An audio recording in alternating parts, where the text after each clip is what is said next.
आपल्या सर्वांचे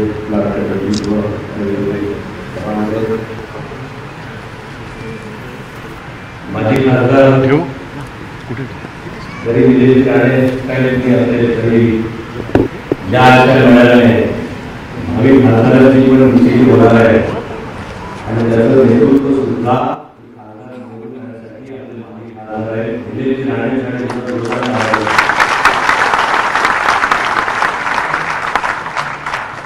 दोन वेळेचा अनुभव राहणार आहे.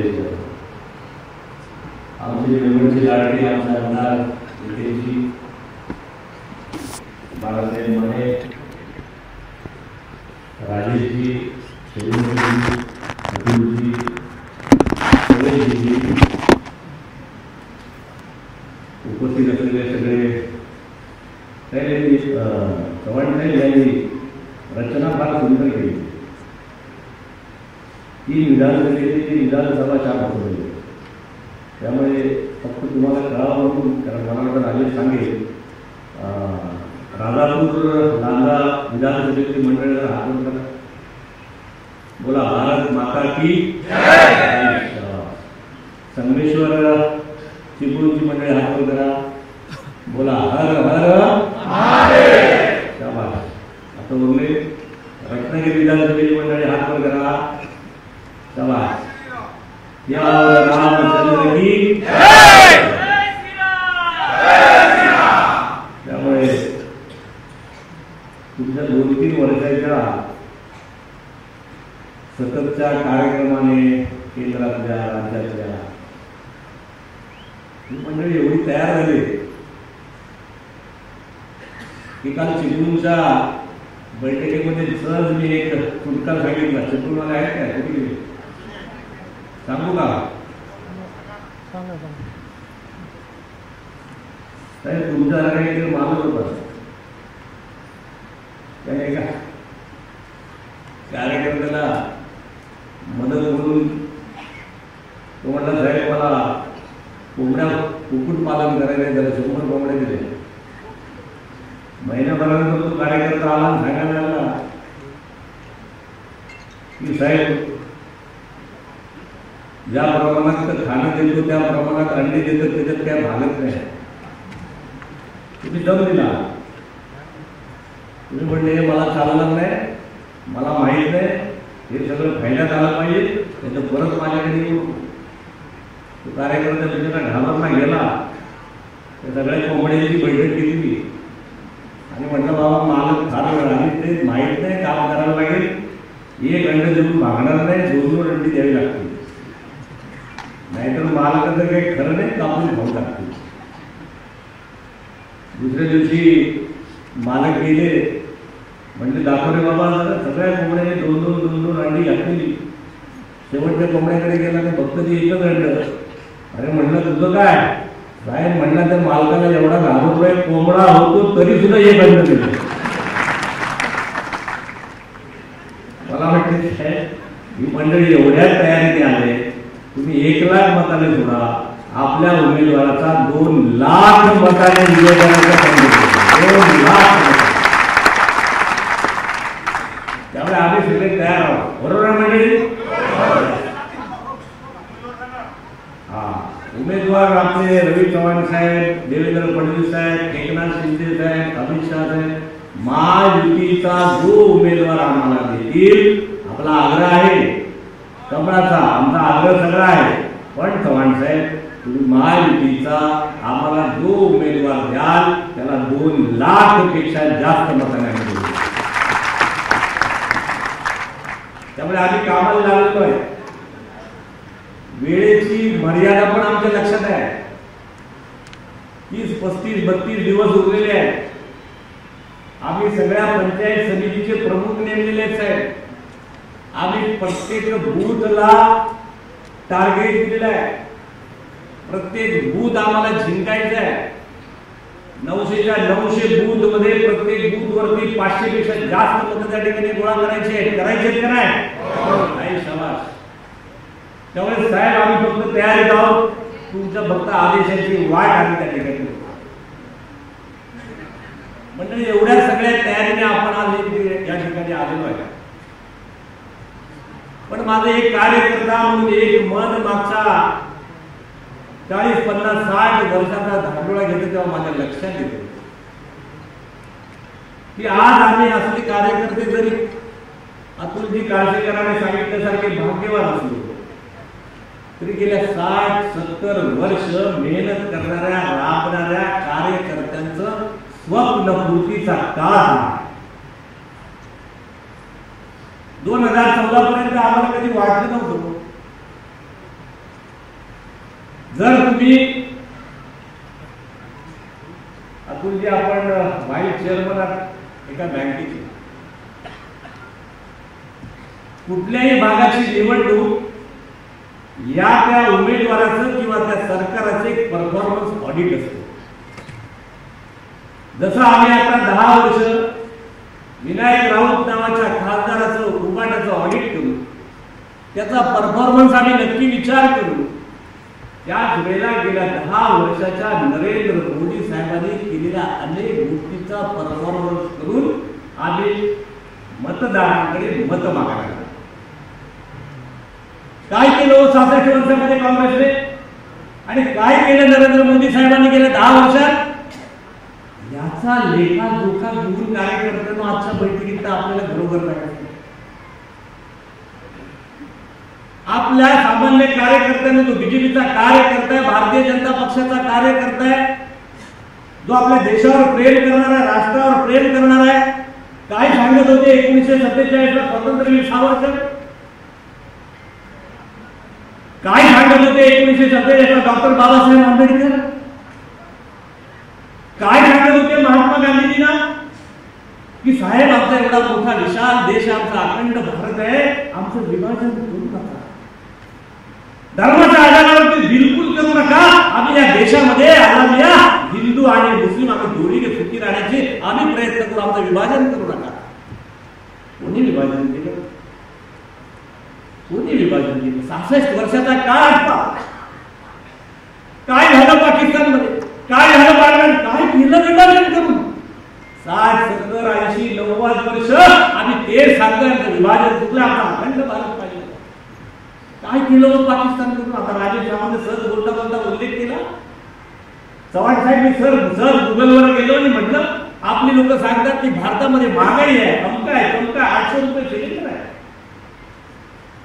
100 रुपये पेट्रोल डिझेल झालं. गुगल करून बघा हो, पाकिस्तान मध्ये गुगल करून बघा, पेट्रोल 330 रुपये लिटर आहे आणि गॅस सिलेंडर 3000 रुपयाला मिळतो. जर आमचा हा अखंड देश राहिला असता, त्या सावरकरांनी सांगितलं तसं, जर आमचा अखंड देश राहिला असता, डॉक्टर बाबासाहेब आंबेडकरांनी सांगितलं नका करू, नका हिंदू मुस्लिम करू. माझे मुस्लिम बांधव जमलेले तिथे. परवा पीओके मधल्या एका मुस्लिम युवतीने युनोमध्ये डिग्री आला आणि युनोमध्ये एक एफिडेविट फाइल केलं, हम पीओके वाले हैं, पाक ऑक्युपाइड कश्मीर वाले हैं, हमें पाकिस्तान नहीं चाहिए, हमें चाहिए तो मोदी का हिंदुस्तान चाहिए, मोदी का हिंदुस्तान चाहिए. अरे विचार करा, त्या सगळ्या 66 वर्षाचा 1947 चा लेखाजोखा करण्याची वेळ मला वाटतं 2024 ला आलेली आहे. आम्ही कुठल्या तरी किडूक रस्त्यासाठी, पाय वाटेसाठी नाही आले, त्याला नाही याच्यासाठी आमची लढाई आहे. प्रमोद जठारला उमेदवारी मिळेल की नाही या शिल्लक करण्यासाठी नव्हतो. मला एका कार्यकर्त्याने रवींद्र चव्हाण साहेब काल मेसेज केला की नारायणराव राणे साहेबांना उमेदवारी मिळाली तर तुमचं काय? मी सांगितलं मी पुढच्या 2029 चा उमेदवार कुंडली चौरे.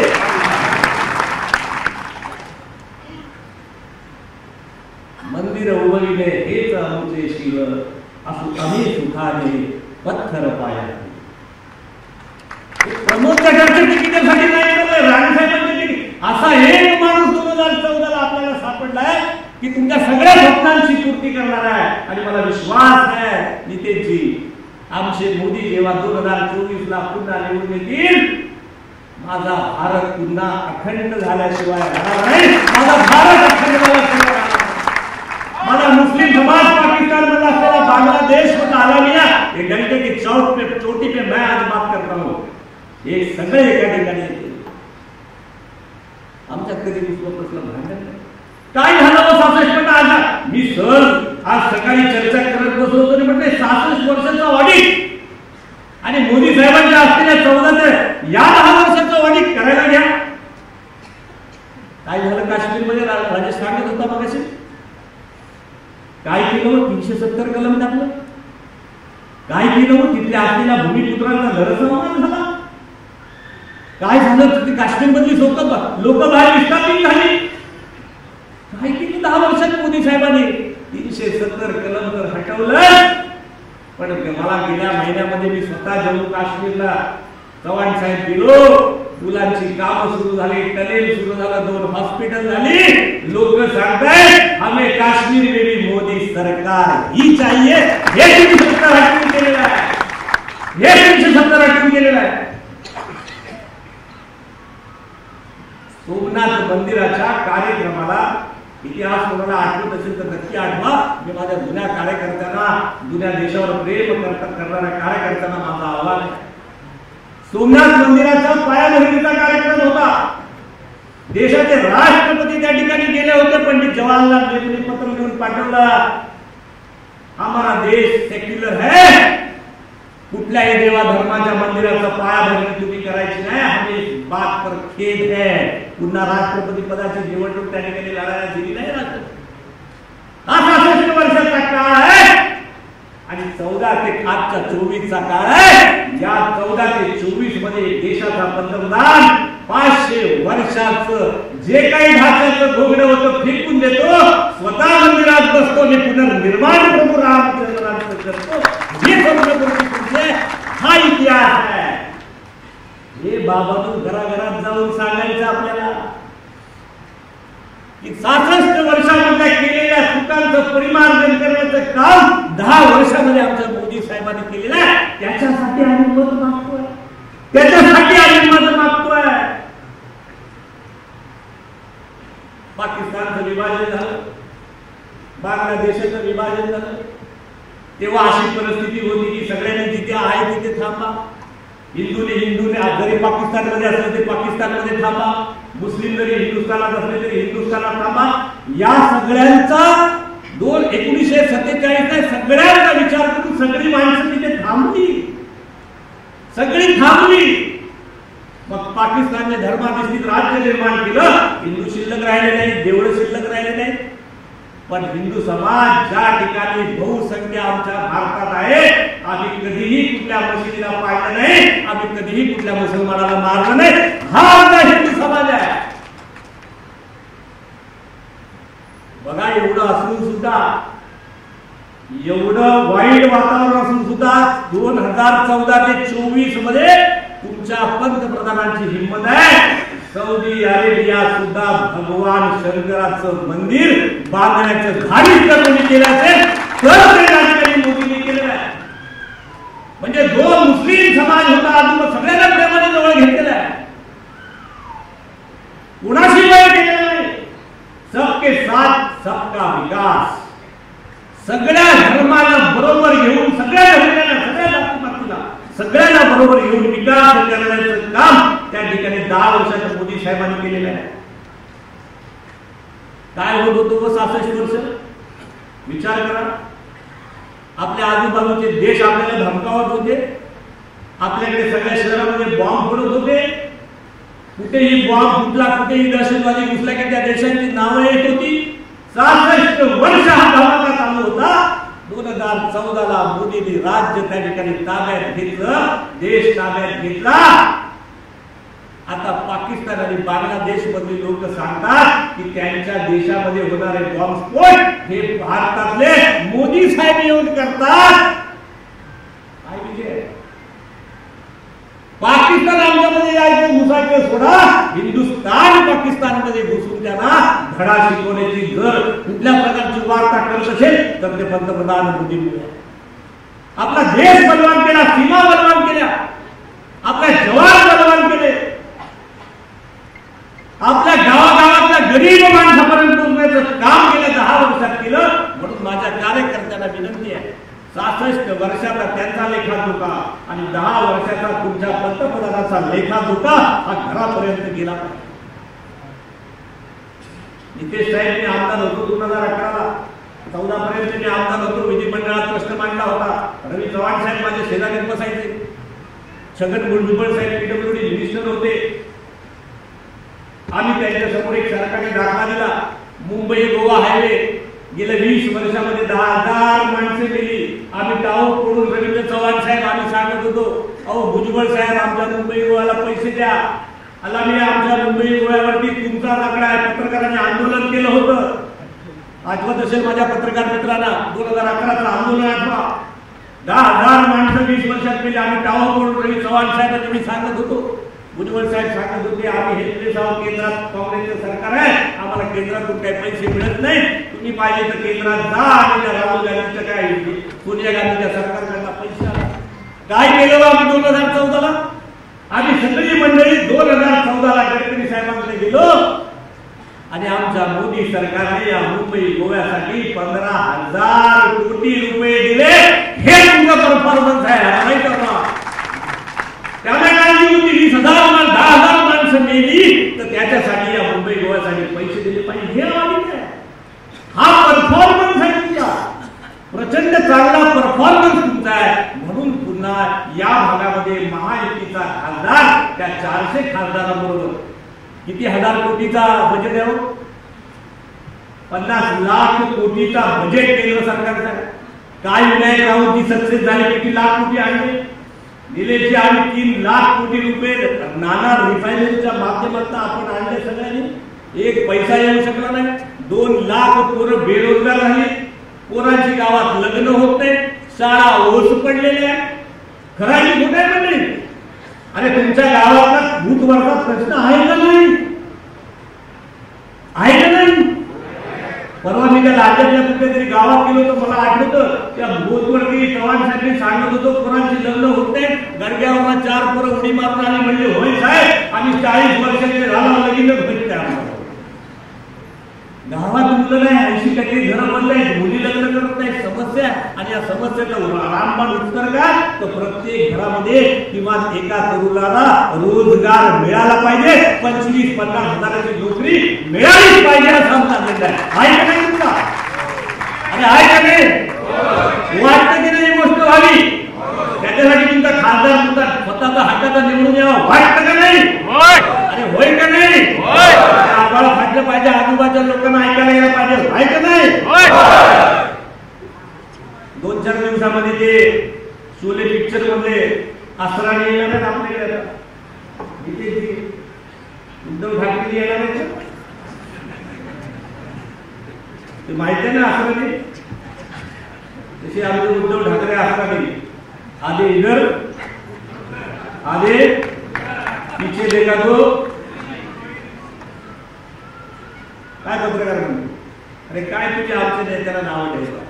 शोले मधले आसराने येते आता येतील परवा. आणि आल्यानंतर त्यांच्या लक्षात आलं पाहिजे आमच्या खासदारकीच्या निवडणुकीमध्ये विनायक राऊतची आधे मत इधर और आधी मत उधर, इनके पीछे कोई नहीं है हे त्याला दिसलं पाहिजे. एवढ्या जोरात काम करू आणि आपला विजय 2 लाख मतांपेक्षा मिळवू एवढं सांगतो मी थांबतो. जय हिंद, जय. एबीपी माझा, उघडा डोळे बघा नीट.